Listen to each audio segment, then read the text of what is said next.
ভাই রে ভাই, গাজীপুরের বুকে এত সুন্দর জায়গা আপনি আগে কখনো দেখেননি। যারা দেখছেন তারা তো ভাগ্যবান।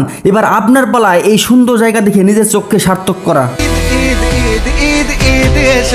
সবাইকে ঈদের শুভেচ্ছা। মিশন 64 ডেজ চ্যানেলের নতুন ভিডিওতে আপনাকে স্বাগত। পবিত্র ঈদের দিন আমরা কোথায় কোথায় ঘুরলাম, কি কি খেলাম, সবকিছু থাকবে এই ভিডিওতে।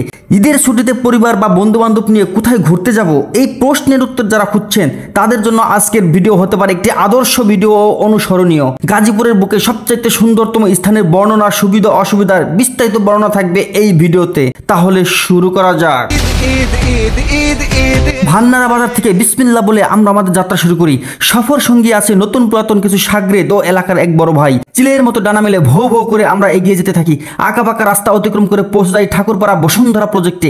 কিন্তু গাছপালাহীন এই বসুন্ধরা প্রজেক্ট আগের মতো সুন্দর নেই, যেন যৌবন অতিক্রম করে বার্ধক্যে পরিণত হয়েছে এই স্থানটি। অল্প কিছু ভাসমান ফাস্টফুডের দোকান আর খেলনা সামগ্রী বিক্রয়ের দোকান ছাড়া এখানে দেখার মতো আর কিছুই নেই। দুই চারটা দেখার মতো যা আছে তাও আবার জোড়ায় জোড়ায় এসে জোড়ায় জোড়ায় চলে যায়। মনে অতৃপ্তি নিয়ে আবার আমরা যাত্রা শুরু করি। বিদ্যুৎ বেগে পৌঁছে যাই মকজবিল সংলগ্ন এই ব্রিজে। সেখান থেকে সরাসরি বাসতলী পয়েন্টে হালকা পাতলা নাস্তা সম্পন্ন করে আমরা পৌঁছে যাই আমাদের কাঙ্ক্ষিত গন্তব্যে। বাসতলী কালিয়াকৈর রোডের এই স্থানটি বর্তমানে কালিয়াকৈরের মধ্যে সবচেয়ে সুন্দরতম ও আকর্ষণীয় স্থান। প্রতিদিন বহুদূর থেকে অসংখ্য পর্যটক এখানে এসে অবকাশ যাপন করেন।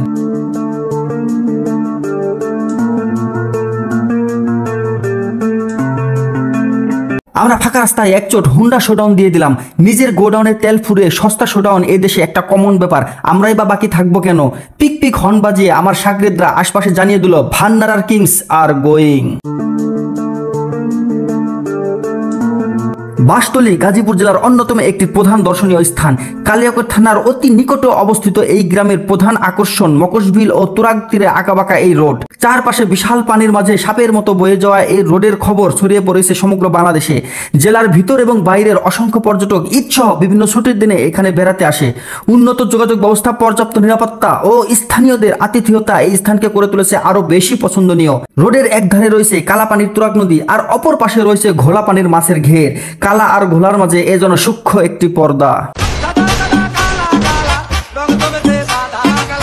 বাসতলী সম্পর্কে বিস্তারিত জানতে দ্রুত কমেন্ট করে ফেলুন। কমেন্ট বক্স আপনাদের জন্য সর্বদাই খোলা থাকবে।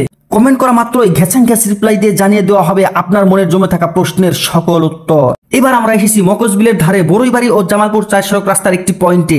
এখানে শুষ্ক মৌসুম বিধায় বিলে পানি নেই। কৃষকরা তাদের পরিশ্রমের দ্বারা এখানে গড়ে তুলেছেন শ্যামল ধান ক্ষেত। বর্তমানে শ্যামল এই ফসলি ধান ক্ষেতই এখানকার সৌন্দর্য বর্ধন করে চলেছে। এর প্রকৃত সৌন্দর্য দেখা যাবে বর্ষাকালে, যখন সমগ্র বিল পানিতে কানায় কানায় পূর্ণ থাকবে। এখানে রয়েছে বেশ কিছু জলকুটির, সেগুলোতে মোটামুটি ভালো মানের ফাস্টফুড পাওয়া যাবে এবং দামও থাকবে নাগালের মধ্যেই। এইভাবে বেশ কিছুক্ষণ ঘোরাঘুরি করার পর আমরা আমাদের ভ্রমণের ইতি টানার ইচ্ছা পোষণ করি। দীর্ঘ ভ্রমণে চৈত্রের খরা আমাদের চেপে বসেছে, তাই দেহ ও মনে প্রশান্তি আনতে আমরা গদাগদ এক গ্লাস করে মাঠা পান করি। অতঃপর শরীর ঠান্ডা হলে আমরা ফিরে আসি আমাদের নিজ গ্রামে। আর এইভাবে শেষ হয় আমাদের ঈদ ভ্রমণ। সকলে ভালো থাকবেন, সুস্থ থাকবেন। আল্লাহ হাফেজ। দেখা হবে পরবর্তী নতুন কোনো ভিডিওতে। আসসালামু আলাইকুম। ঈদ ঈদ ঈদ ঈদ ঈদ এসেছে।